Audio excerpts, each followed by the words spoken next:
नमस्कार, मी शुभांगी पंडित. स्वतेज न्यूज मराठीच्या बातमीपत्रात आपलं स्वागत आहे. तर पाहूया आजच्या काही ठळक घडामोडी. लोकशाही साहित्यरत्न डॉक्टर अण्णाभाऊ साठे यांची 106वी जयंती आज जिल्ह्यात मोठ्या उत्साहात साजरी करण्यात आली आहे. जयंतीनिमित्त जिल्हाभरात विविध कार्यक्रमाचे आयोजन करण्यात आले. विविध पक्षाचे लोकप्रतिनिधी, सामाजिक संघटनेतील पदाधिकाऱ्यांनी डॉक्टर अण्णाभाऊ साठे यांना अभिवादन केले. यात काँग्रेसचे खासदार रवींद्र चव्हाण, आमदार प्रताप पाटील चिखलीकर, बालाजी कल्याणकर, महापौर कविता मुळे यांनी अभिवादन केले.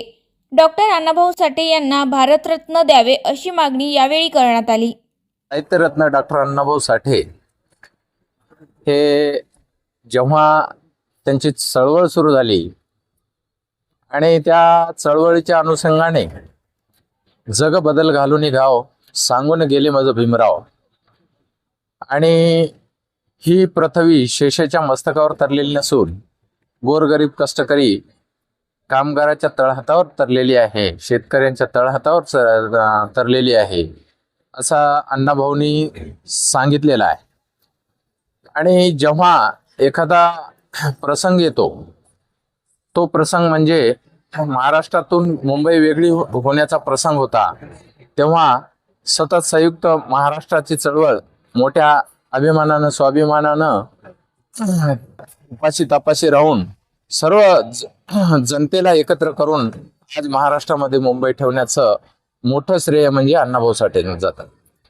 तर आपण जेव्हा समाजात काम करत असतो तेव्हा प्रत्येक समाजाचे कार्यकर्त्यांना सर्वांना सोबत घेऊन आपण लढा दिला पाहिजे, अन्यायाच्या विरुद्ध लढलं पाहिजे, असं अण्णाभाऊ साठेंचं म्हणजे सुरुवातीपासून ते शेवटपर्यंत, शेवटच्या क्षणापर्यंत लढलेलं आहे. म्हणून अण्णाभाऊ जे सांगतात तसंच मी एक आव्हान करतो जनतेला की आपण जेव्हा कुठलाही अन्याय आहे तो अन्यायाला प्रतिकार करण्याची क्षमता ठेवा आणि अन्यायाच्या विरोधात लढलं पाहिजे, हे अण्णाभाऊंनी सांगितलेलं आहे. लोकशाही साहित्यरत्न अण्णाभाऊ साठे यांची 106वी जयंती अतिशय आनंदात आणि उत्साहात साजरी होत आहे. या निमित्तानं मी सर्व जनतेला अण्णाभाऊ साठे जयंतीच्या शुभेच्छा देते. त्यांच्या जीवनात शिकण्यासाठी शाळा करणारा साहित्य सम्राट याने जीवनाच्या शाळेमधून शिक्षण घेतलं आणि त्या शिक्षणाचा उपयोग समाजासाठी केलेला आहे. त्यांच्या जीवनात आपण दोन गोष्टी शिकू शकतो. म्हणजे कितीही कठीण परिस्थिती आली तरी त्या परिस्थिती पुढे हार मानायची नाही आणि आपल्या शिक्षणाचा उपयोग समाजासाठी करायचा. या निमित्ताने मी सर्व तरुणाईला विनंती करते की आपण त्यांनी स्वतंत्र, समता, बंधुता आणि एकता या मूल्यांची जोपासना करू आणि त्याद्वारे आपण आपल्या समाजाचा, शहराचा आणि देशाचा विकास करूया.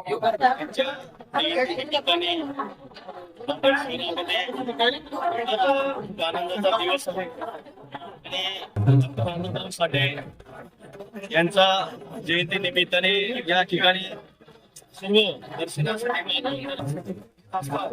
त्या निमित्ताने सर्वांना मी शुभेच्छा देतो. आणि आज डॉक्टर अण्णाभाऊ साठे यांच्या जयंती निमित्ताने नांदेडमध्ये सगळीकडे चांगला आनंदाचा दिवस असल्यामुळे सगळीकडे जयंती साजरी केली जाते. त्या निमित्ताने वेगवेगळे कार्यक्रम, सांस्कृतिक कार्यक्रम, कायद्याचे कार्यक्रम या ठिकाणी आयोजित केलेले आहेत. त्या निमित्ताने सर्वांनी या विनंती करतो की आपण त्याचा येऊन एक आनंद घेण्यात यावा या ठिकाणी आणि सर्व जनतेस शुभेच्छा देण्यात यावी. आणि माझ्याकडून, माझ्या मित्र सगळ्याकडून सर्व जनतेस शुभेच्छा देतो. साहित्यरत्न लोकशाहीर अण्णाभाऊ साठे यांच्या जयंतीच्या निमित्तानं त्यांना अभिवादन करण्यासाठी मी आणि माझे सर्व सहकारी या ठिकाणी आलेलो आहोत. आणि दरवर्षी अण्णाभाऊ साठेंच्या पावन स्मृतीला आम्ही अभिवादन करत असतो. योगायोग आहे की आज साहित्यरत्न अण्णाभाऊ साठे यांची जयंती आहे आणि माझा वाढदिवस उद्या आहे. दरवर्षी हे दोन्ही, एकतर हा सण आणि दुसरा आमचा उत्सव, हे सगळी मंडळी मिळून साजरा करत असते. मी आज साहित्यरत्न अण्णाभाऊ साठेंच्या जयंतीच्या निमित्तानं सर्व जनतेला खूप खूप शुभेच्छा देतो. धन्यवाद. नांदेड जिल्हा व शहर काँग्रेसच्या वतीने जगविख्यात साहित्यरत्न साहित्य सम्राट डॉक्टर अण्णाभाऊ साठे यांच्या जयंतीनिमित्त त्यांच्या पूर्णाकृती पुतळ्याला अभिवादन करण्यासाठी सर्व काँग्रेस पक्षाचे पदाधिकारी मिळून आम्ही आज या ठिकाणी अभिवादन केलेलं आहे. डॉक्टर अण्णाभाऊ साठे यांनी त्यांच्या साहित्यामधून जी लेखणी त्या ठिकाणी सर्व समाज माध्यमांना समोर ठेवलेली आहे की वंचितांच्या सुशिक्षितांच्या वाच्यताला वाव म्हणजे त्या ठिकाणी वाच्यता फोडण्याचं काम डॉक्टर अण्णाभाऊ साठे यांनी त्यांच्या कार्यकाळामध्ये केलेलं आहे.